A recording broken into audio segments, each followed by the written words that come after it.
नमस्कार, मैं हूं रागनी वर्मन और आप देख रहे हैं राष्ट्रीय जगत विजन न्यूज।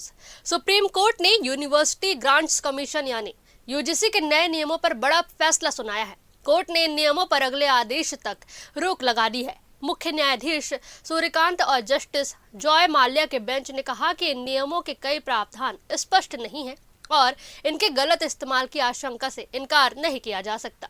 दरअसल यह टिप्पणी उन याचिकाओं पर की गई जिनमें आरोप लगाया गया कि यूजीसी के नए नियम जनरल कैटेगरी के छात्रों के साथ भेदभाव करते हैं। बता दें कि यूजीसी ने 13 जनवरी को इन नियमों को नोटिफाई किया था, जिसके बाद से ही देश भर में इनका विरोध हो रहा है। सुप्रीम कोर्ट ने अब केंद्र सरकार और यूजीसी को नोटिस जारी कर जवाब मांगा है। साथ ही इन नियमों के ड्राफ्ट को दोबारा तैयार करने का निर्देश भी दिया है। सुनवाई के दौरान सीजेआई सूर्यकांत ने केंद्र सरकार से अहम सवाल पूछा। उन्होंने कहा कि हमने जाति विहीन समाज की दिशा में कितना कुछ हासिल किया है, क्या अब हम उल्टी दिशा में जा रहे हैं? बता दें कि यूजीसी के नए नियमों का नाम है promotion of equity in higher education institution regulation 2026। इन नियमों के तहत कॉलेजों और यूनिवर्सिटी में एससी, एसटी और ओबीसी छात्रों के खिलाफ जाति भेदभाव रोकने के लिए विशेष समितियां, हेल्पलाइन और मॉनिटरिंग टीमें बनाने का प्रावधान किया गया है। सरकार का कहना है कि इन बदलावों का मकसद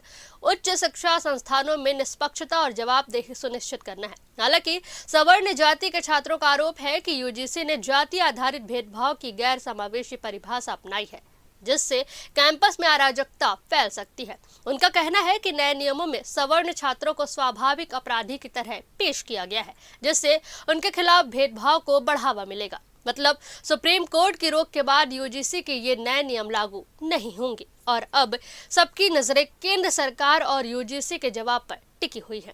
फिलहाल इस खबर में बस इतना ही। देश प्रदेश की खबरों से अपडेटेड रहने के लिए हमारे चैनल को सब्सक्राइब करें और नए खबरों के नोटिफिकेशन के लिए बेल आइकॉन जरूर दबाएं। नमस्कार।